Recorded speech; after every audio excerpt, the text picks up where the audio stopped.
What's up, everybody? It's your boy Sweet. So welcome back to another video. We took a break yesterday, but we back at it. So we are talking about Masterson,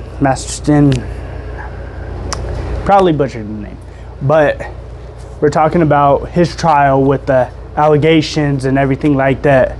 Sorry, I didn't mean to do air quotes, but with the allegations and everything that's going on with that.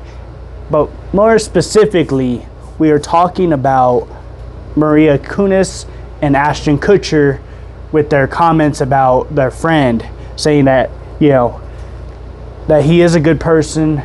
He always, shows grace, all these other things, right? All these other qualities. And I know they're getting backlash because they're like, but he did this though. He's charged with this. So why are you over here defending him? Why are you over here trying to make it seem like he's still a good person? I don't think, and they even said, we're not denying the allegations, we're not saying they're not true, we're not saying what he did isn't true, we're not saying what he did was right or anything like that. They're even saying we're not even trying to discredit the victims or anything like that, but they're just giving their opinion and what they've witnessed from their friend. They're not saying that it is impossible, but they're just saying, like, this is who we know him as. The public and everything like that, they're going to see him in this new light, but they want to shed some grace on who he is, or who he was to them, right? And I believe this is what's going to get us pushed into what we're really going to be talking about, is even with the mistakes that we've made, even with the mistakes that you made, even with the mistakes that other people have made, maybe it was a mistake, maybe it was a moment in time that they made the wrong choice, they made the wrong decision, they did the wrong thing, and it led to this, and it led to that, and it led to all these different issues and all these different problems and everything that comes with it, and the consequences and the hurt and the pain and the trouble and all these other negative outcomes because of their actions. They could have been a great person, but they made a mistake, or they did these things because of wrongful desires, temptation, whatever it may be. So to go and discredit and say they are completely a bad person, I could see where they're coming from. This is their friend. This is literally like family to them. And they're just saying, to us, this is who the person was. We're not saying that what he did was right. We're not saying what he did wasn't true or anything like that. But what they are trying to say is this: he made a mistake. He made these choices. He made these choices. He did what he did. But what we know him as was a good person, and sometimes we got to remember that we are all human beings, and we all make wrong choices, we all make wrong decisions, and we all have to face those consequences, whether it's in the public eye, whether it's with other people, whether it's just personal, whatever it may be. We have to face the consequences.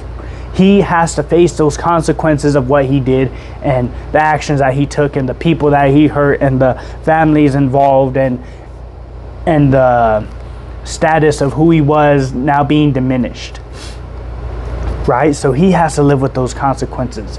They have to live with those consequences because of his actions, the trauma that is caused from it. He has to dig down deep internally and really figure this out, and really apologize, and really feel, empathy and sympathy, and really know that what he did was wrong. Whether he fully was in control of his actions at the time or not, he needs to take ownership of it, and he needs to admit it, right?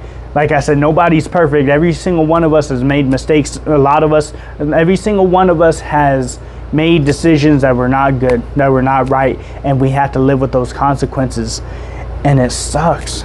It sucks because sometimes when we make these decisions, when we do these things, everything about ourselves, everything that people knew us as, is now diminished. They see us in a different light. They see us as this terrible person now. And that's the consequences that he has to face now, is that maybe people liked him in 70 Show, maybe people liked him in other things, but now when you think of him, when you see him, you're like, ugh, leaves a bad taste in your mouth now, right? It gets you, your stomach turns. That's the consequences now, because of his actions, because of what he did. Whether you believe he was innocent, whether you believe he was guilty, these are the consequences that now he has to face for the rest of his life. No one's going to see him in the same light. Maybe his friends will see him to a certain degree, how they used to see him and how they used to be with him, but for the most part, he has to face these consequences. He has to do the time. He has to understand that what he did was wrong and that he hurt people along the way. And we have to realize that there's times and there's things that we have done that we hurt people along the way, and we have to own up to those consequences, own up to our decision, own up to the mistakes, own up to the choices that we made, and know that they may forgive us, they may not, but we have to work towards redemption, work towards a new life. Because if not, we're just going to be living in that sorrow, living in that pain, and we're never going to get out of it. So without further ado, I'm going to have to bid y'all adieu. If you have yet to subscribe, do that too. And until next time, y'all already know. Salute.